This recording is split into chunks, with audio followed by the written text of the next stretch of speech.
People's president, जन जन के राष्ट्रपति कहा जाता है। उत्तर प्रदेश के परौंख गांव से राज्यसभा सदस्य तथा भारत के सर्वोच्च संवैधानिक पद राष्ट्रपति पद तक की उनकी जीवन यात्रा, संघर्ष और अनुभवों की गाथा है the Triumph of the Indian Republic, my life my struggles. इस आत्मकथा के विमोचन के इस विशेष अवसर पर पधारने के लिए आपका हार्दिक आभार व्यक्त करते हैं। कठिन परिस्थितियों में शिक्षा प्राप्त करना, नंगे पांव स्कूल जाना, फूस की छत वाले घर में बचपन बिताना, ऐसी अनेक स्मृतियों के माध्यम से वे इस पुस्तक में उन संघर्षों को याद करते हैं जिन्होंने उनके व्यक्तित्व, उनके चरित्र और मूल्यों को आकार दिया। इस जीवन गाथा के केंद्र में उनके पिता द्वारा दिए गए नैतिक संस्कार और जीवन मूल्य भी हैं। उनकी ईमानदारी और शिक्षा के प्रति अटूट विश्वास ने ही आदरणीय श्री कोविंद जी के जीवन की दिशा निर्धारित की।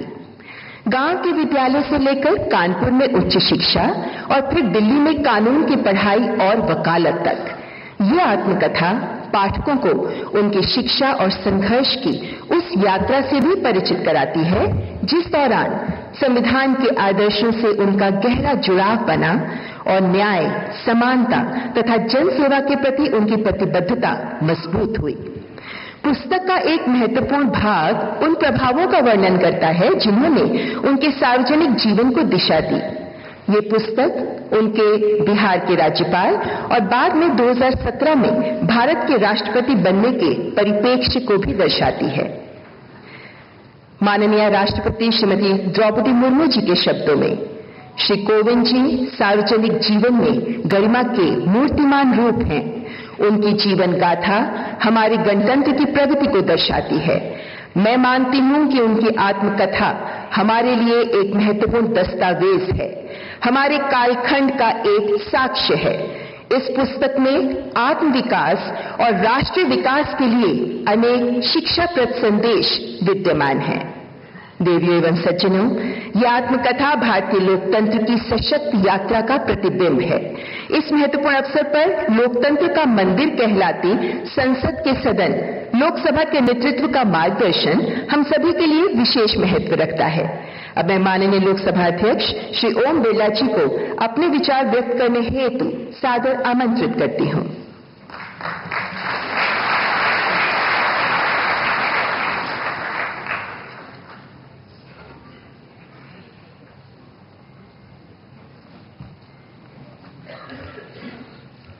आज इस गौरवपूर्ण अवसर पर हम देश के यशस्वी प्रधानमंत्री आदरणीय नरेंद्र मोदी जी के कर कमलों से सरल, सहज, उच्च संवैधानिक आदर्शों के प्रतीक माननीय पूर्व राष्ट्रपति श्री रामनाथ कोविंद जी की जीवन यात्रा पर आधारित पुस्तक के लोकार्पण के साक्षी बन रहे हैं।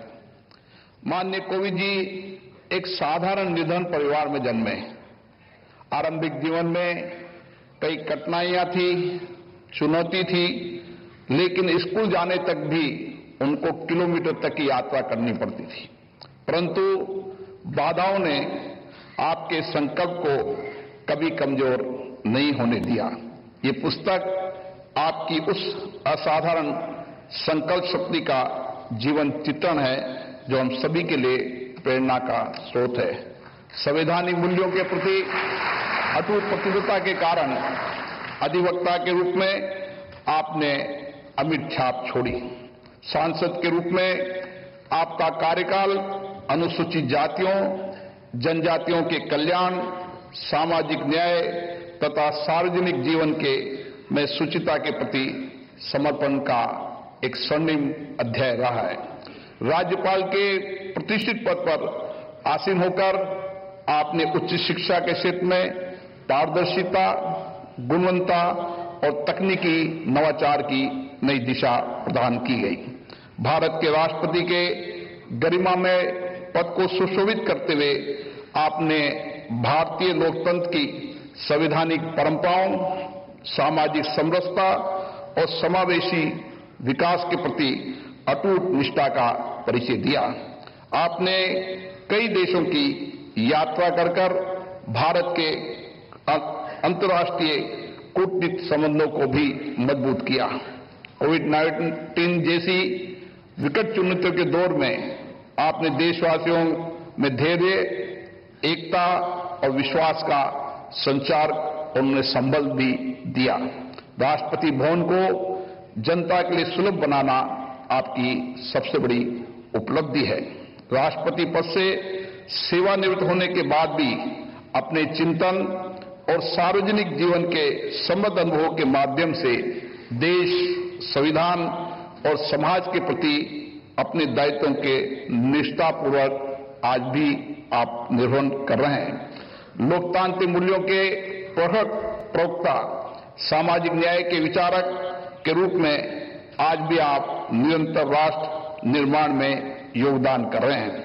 मुझे विश्वास है इस पुस्तक के माध्यम से आपके जीवन के ऐसे कई महत्वपूर्ण प्रसंग हमें प्रेरणा देंगे ताकि वह आने वाली पीढ़ी के लिए मार्गदर्शक होंगे। मैं माननीय रामनाथ जी कोविंद जी को उनके जीवन आधारित रचना के लिए हार्दिक शुभकामनाएं देता हूं, बधाई देता हूं।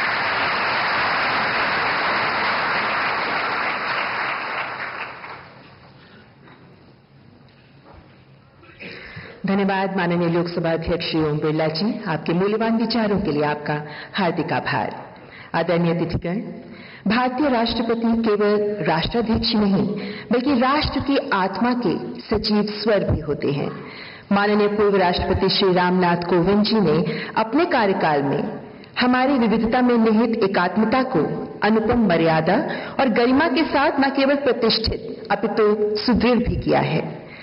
आपका जीवन पथ अनुशासन, विनम्रता और सेवा जैसे उच्च आदर्शों की प्रत्यक्ष अभिव्यक्ति है जो इस आत्मकथा में परिलक्षित है। इस विशेष अवसर पर मैं माननीय पूर्व राष्ट्रपति श्री रामनाथ कोविंद जी से विनम्रता पूर्वक अनुरोध करती हूं कि कृपया अपने प्रेरणादायी विचारों से हमें अनुग्रहित करें।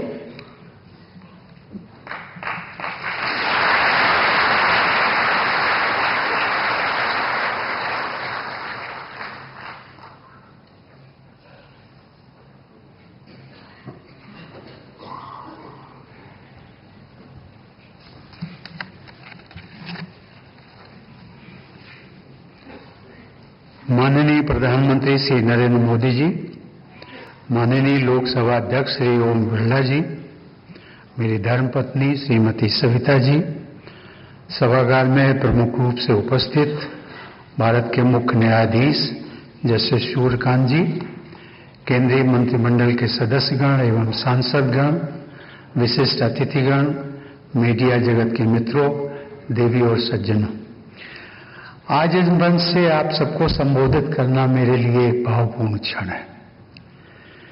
आज तक मैंने अनेकों बार आप सभी को विभिन्न अवसरों पर संबोधित किया है, परंतु आज का ये अवसर मेरे लिए अलग है क्योंकि आज की चर्चा का विषय मेरा अपना निजी जीवन है।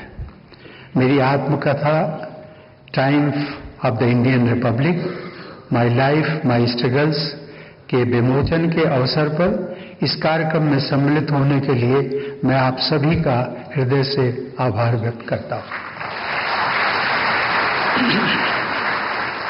मैं सोच रहा था कि आज मैं क्या बोलूं। सब कुछ तो मैंने अपनी इस आत्मकथा में लिख ही दिया है, पढ़ने वाले पढ़ ही लेंगे।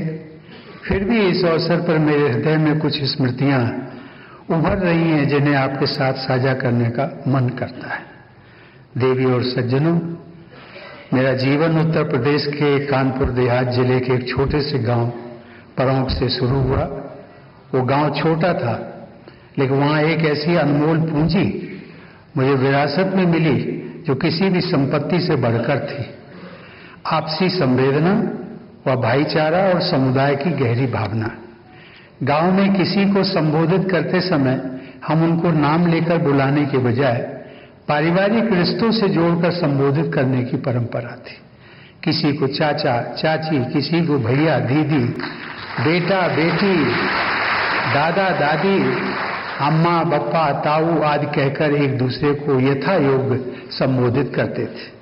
प्रेम और स्नेह पर आधारित मानवीय संबंधों के संस्कार जो मेरे जीवन का अभिन्न हिस्सा बने, वो मैंने अपने गांव में ही सीखे।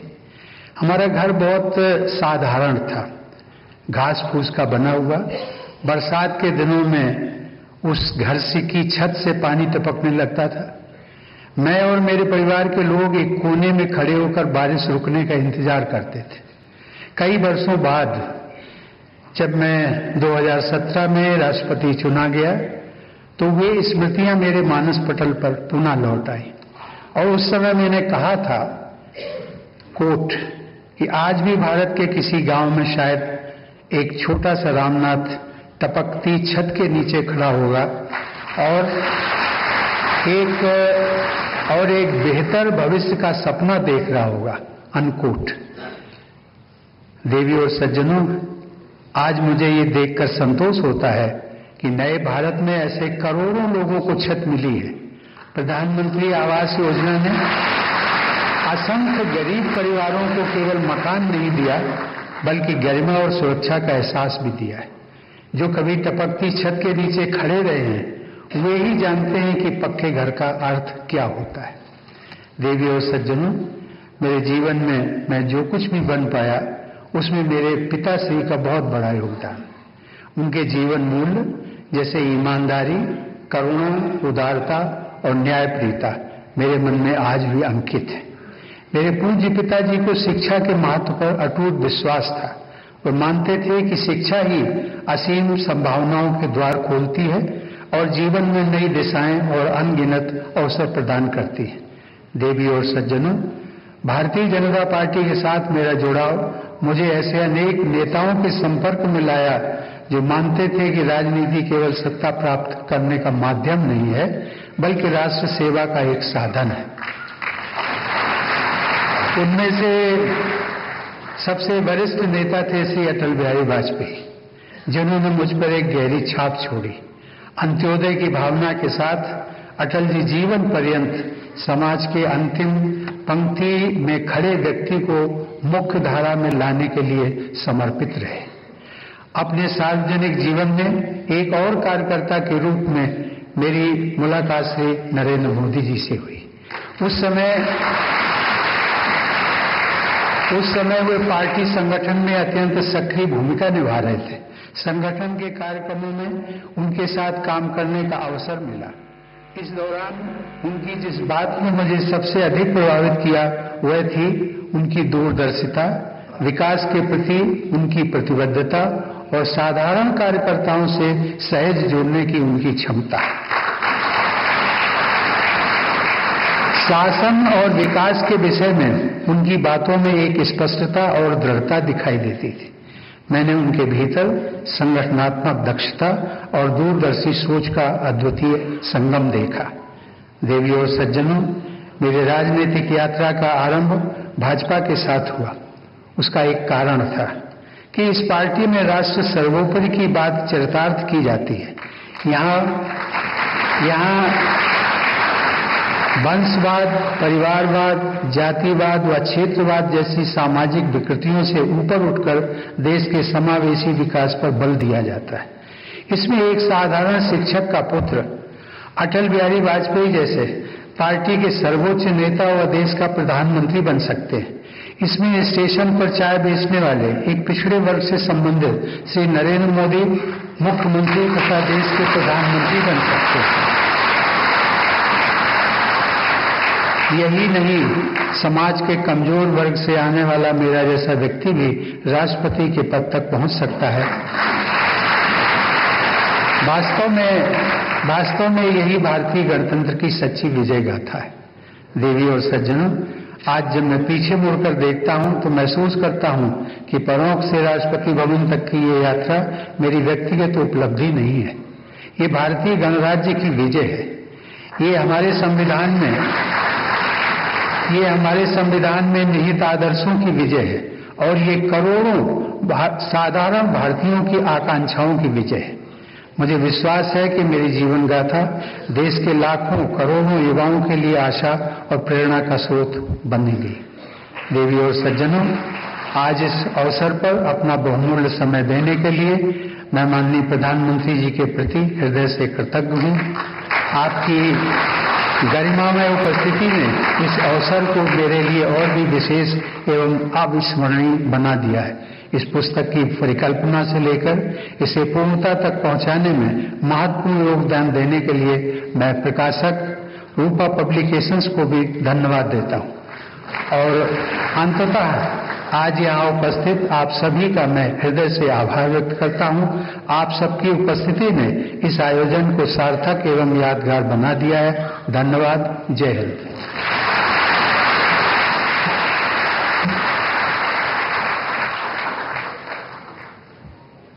आपका आभार माननीय। आपके सार गर्भित उद्बोधन के लिए मैं हार्दिक कृतज्ञता प्रकट करती हूँ।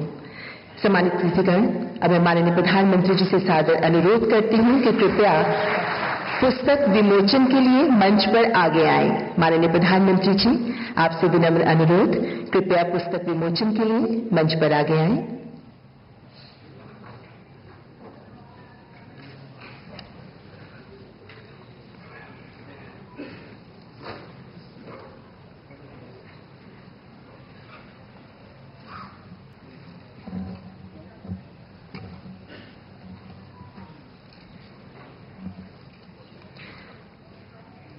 देवी और सज्जनों, अब मैं माननीय प्रधानमंत्री जी से विनम्र अनुरोध करती हूं कि कृपया अपने कर कमलों द्वारा श्री रामनाथ कोविंद जी की आत्मकथा the Triumph of the Indian Republic, my life my struggles का विमोचन करें। मान्यवर, रूपा पब्लिकेशंस इंडिया द्वारा प्रकाशित ये जीवन गाथा हमारे गणतंत्र की प्रगति यात्रा को दर्शाती है। ये भारत के लोकतंत्र की शक्ति, संविधान के आदर्शों और उस अटूट विश्वास की कहानी है कि जिजीविषा प्रबल हो तो भारतीय गणराज्य में साधारण पृष्ठभूमि से उठकर उच्चतम पदों तक सुशोभित होना संभव है। अगले माह ये पुस्तक हिंदी में भी उपलब्ध होगी, जिसका टाइटल रहेगा भारतीय गणतंत्र की विजय गाथा, मेरा जीवन मेरा संघर्ष। आपका हार्दिक आभार। और अब मैं परम आदरणीय माननीय प्रधानमंत्री जी से करबद्ध निवेदन करती हूं कि अपने ऊर्जापूर्ण विचारों से हम सबका मार्गदर्शन करें।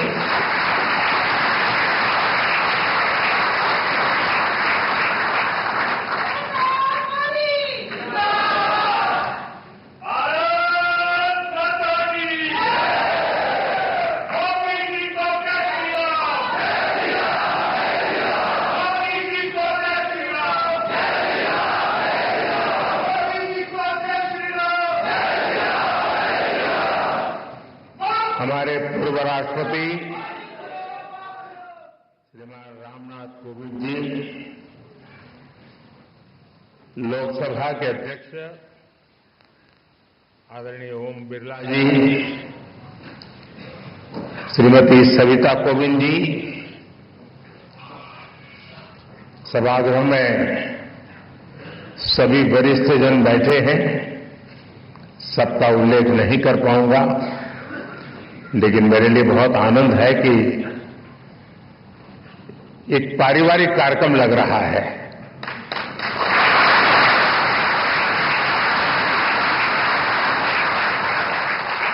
भाइयों बहनों, आज हमें श्री रामनाथ कोविंद जी की आत्मकथा के विमोचन का अवसर मिला है। मुझे खुशी है कि मुझे भी इस कार्यक्रम का हिस्सा बनने का सौभाग्य मिला है। कोविंद जी से मेरा बहुत लंबा परिचय रहा है। उन्हें करीब से जानने का भी अवसर मिला है और राष्ट्रपति के रूप में उनका मार्गदर्शन और इस सब के साथ साथ उनका मेरे प्रति विशेष स्नेह,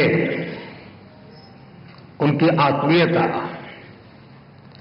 ये मेरी बहुत बड़ी पूंजी रही है।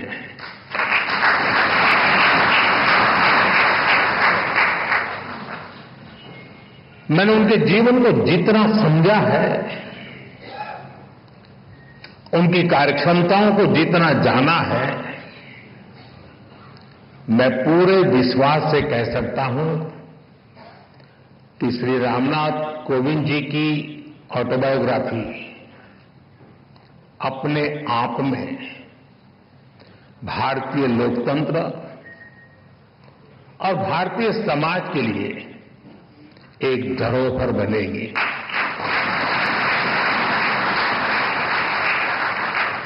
कोविंद जी की जीवन यात्रा, समाज और राष्ट्र के लिए उनका योगदान, ऐसा कितना कुछ है जिसके बारे में मैं विस्तार से बात कर सकता हूं,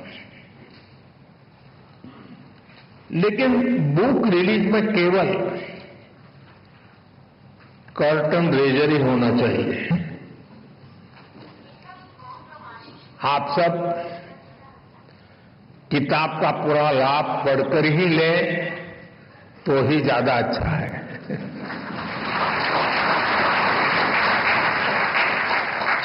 साथियों, कोविंद जी की जीवन यात्रा को आप उनके शब्दों में जानें, उनकी लेखनी को, उनके अनुभवों को देश की नई पीढ़ी पढ़े। इससे हर किसी को काफी कुछ सीखने को मिलेगा। मैं रामनाथ कोविंद जी को इस आत्मकथा के लिए बहुत बहुत बधाई देता हूं। साथियों, कोविंद जी ने अपनी इस पुस्तक को बहुत ही सटीक नाम दिया है, Triumph of the Indian Republic, my life my struggles. कहने का भाव ये कि जीवन और जीवन के संघर्ष उनके व्यक्तिगत है, लेकिन उन संघर्षों के परिणाम स्वरूप मिली जीत भारत के गणतंत्र की है, भारत के लोकतंत्र की है। साथियों, हम सब अक्सर अनुभव करते हैं कि इंसान का एक स्वभाव होता है, लोग अपनी सफलता का श्रेय खुद को देते हैं और जीवन की मुश्किलों के लिए, कठिनाइयों के लिए समाज को जिम्मेदार ठहराते हैं। लेकिन जब हृदय उदार हो, भारतीय संस्कार हो, तब व्यक्ति समाज की कमियां निकालने में समय नहीं गंवाता। वो उसके सकारात्मक पक्ष पर फोकस करता है। वो अपनी सफलता में समाज को बराबर का भागीदार मानता है। कोविंद जी की आत्मकथा और उसका शीर्षक इसके उदाहरण है। आप उनका जीवन देखिए। एक बेहद सामान्य परिवार में, कानपुर देहात में उनका जन्म हुआ। कोविंद जी ने अभी भी कुछ वर्णन किया और अपनी किताब में भी लिखा है कैसे गर्मी के मौसम में एक दिन उनके घर में आग लग गई। उनकी मां अपनी चिंता छोड़कर घर की चीजों को बचा रही थी।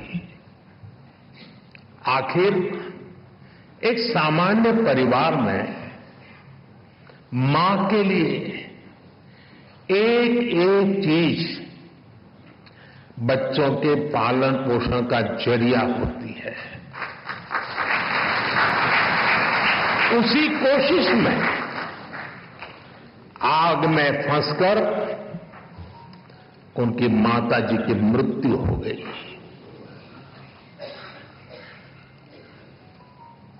आप कल्पना कर सकते हैं, छोटी सी उम्र में मैं इस तरह की घटना, मां को इस तरह खो देना, ये कितना दर्दनाक रहा होगा। मैं तो भाग्यशाली रहा हूं मेरी मां 100 साल से भी अधिक जीवित रही और मुझे आशीर्वाद देती रही। उसके बावजूद भी आज भी मैं मां की कमी महसूस करता हूं। साथियों, उनके जीवन का एक ऐसा दर्दनाक घटनाक्रम था, कोई भी इसे टूट सकता था, लेकिन कोविंद जी को उन मुश्किलों ने मजबूत किया। पड़ोस की एक माताजी ने उनके पालन पोषण में मदद की। इसे उन्होंने समाज की एकता और सौहार्द की ताकत को समझा। इस घटना के बाद कोविंद जी के जीवन में उनके पिता की भूमिका और बड़ी हो गई और जिस तरह से उन्होंने अपने परिवार को संभाला, बच्चों को संस्कार दिए, इसलिए कोविंद जी अपने पिता को अपना हीरो मानते हैं।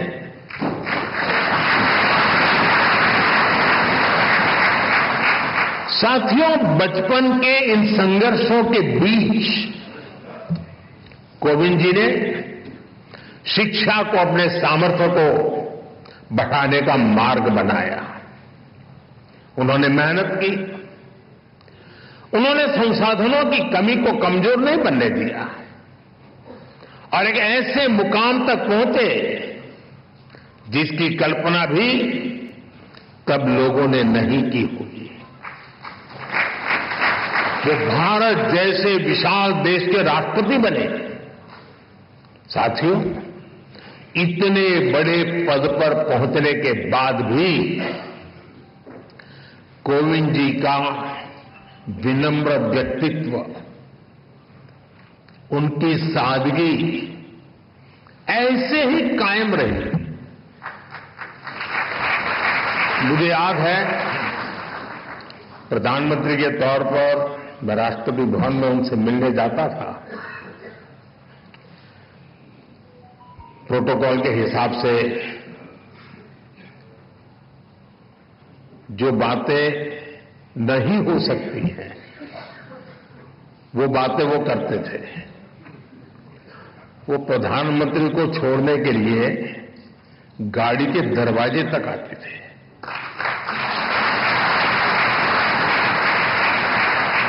मैं शुरू में उनको प्रार्थना करता रहता था, प्लीज आप ऐसा मत कीजिए, लेकिन उन्होंने जीवन के आखिर तक अपनी उस विनम्रता को भी छोड़ा नहीं।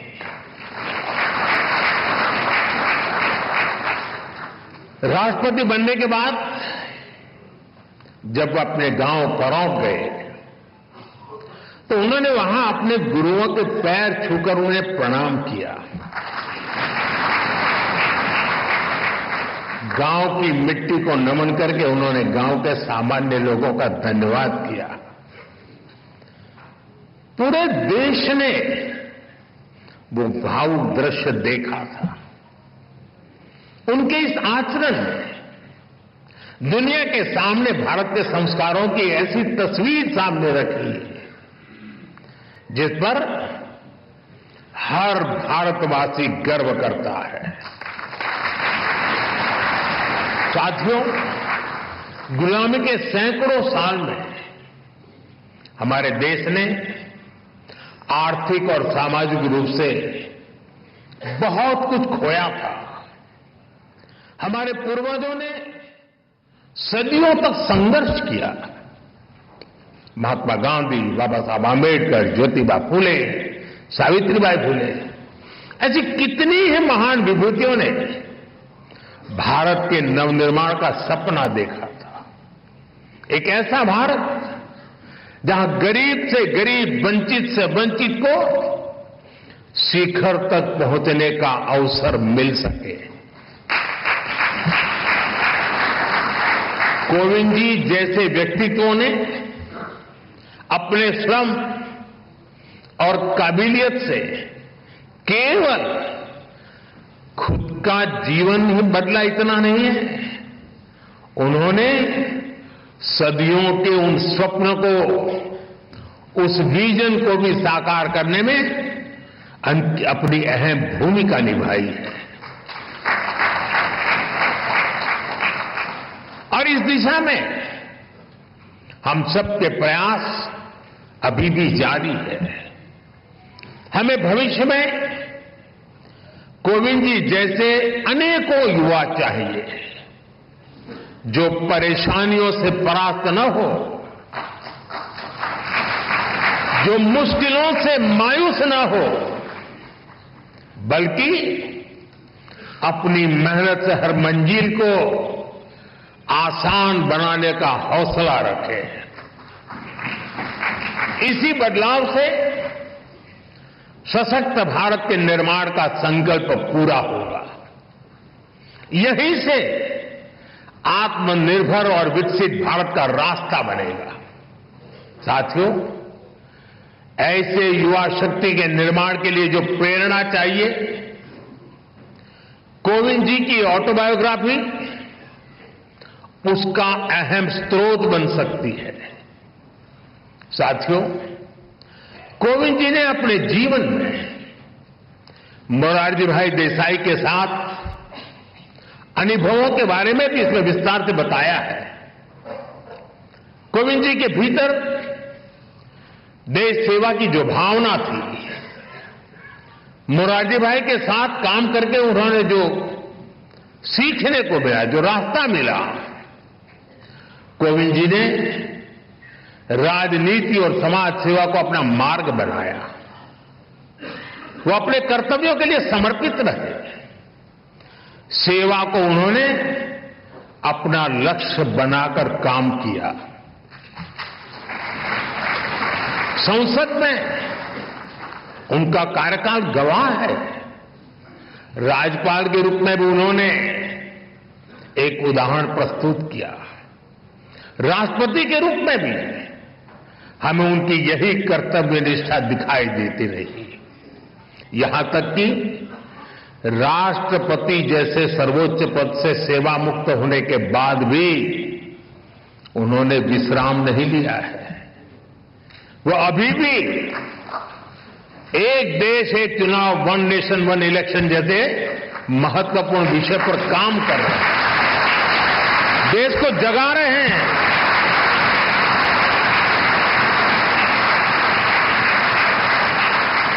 ये एक ऐसा विषय है जिसका समाधान देश के लोकतंत्र का नया अध्याय शुरू कर सकता है। मैं मानता हूं कोविंद जी की इस कर्तव्य निष्ठा और सेवा भाव से देश के लोग बहुत कुछ सीख सकते हैं। साथियों, सामाजिक जीवन में सक्रिय रहते हुए ऑटोबायोग्राफी के लिए समय निकाल पाना बहुत मुश्किल होता है। कोविंद जी ने ये काम हम सबके लिए किया है, क्योंकि उनके जीवन में ऐसा कितना कुछ है जिसमें गरीब, वंचित तबके से आए तमाम लोग अपने जीवन की परछाई देख सकते हैं। कैसे एक साधारण परिवार मुश्किल हालातों में भी जीवन की शुचिता और ईमानदारी से समझौता नहीं करता। कैसे वही आदर्श आगे चलकर हमारे जीवन का आधार बनते हैं। हमारे कठिन समय के मूल्य किस तरह जीवन भर में हमें रोशनी देते रहते हैं। कैसे इस पवित्रता से हमें राष्ट्र सेवा की शक्ति मिलती है। अलग अलग पदों का दायित्व निभाते हुए कोविंद जी ने समाज को निरंतर इसकी प्रेरणा दी है। साथियों, मुझे विश्वास है कोविंद जी की ऑटोबायोग्राफी इसमें उनके जीवन की ही नहीं बल्कि हमारे लोकतंत्र की भी अहम स्मृतियां सुरक्षित होंगी। मैं एक बार फिर उन्हें उनकी आत्मकथा के लिए शुभकामनाएं देता हूं और मैं खास करके युवा पीढ़ी से आग्रह करूंगा, रील का जमाना है,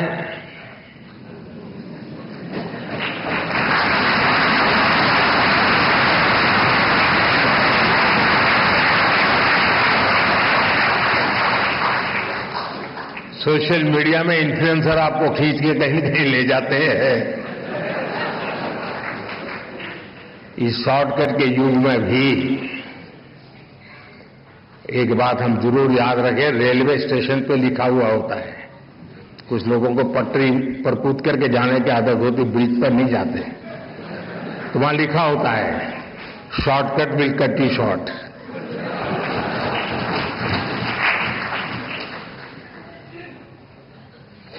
और अगर शॉर्टकट के रास्ते से भी कहीं बाहर निकलना है तो मैं नौजवानों को कहूंगा, आपको जिसका भी पसंद हो, ऑटोबायोग्राफी जरूर पढ़ें।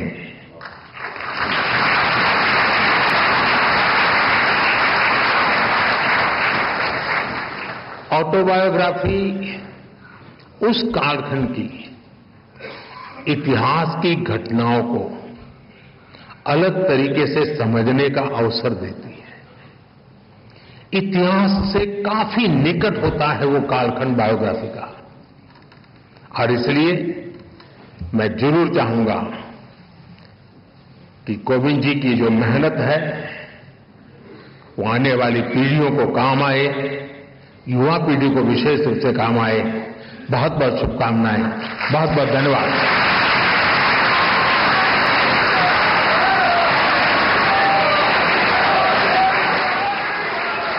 माननीय प्रधानमंत्री जी, आपके प्रेरक विचारों के लिए हार्दिक आभार।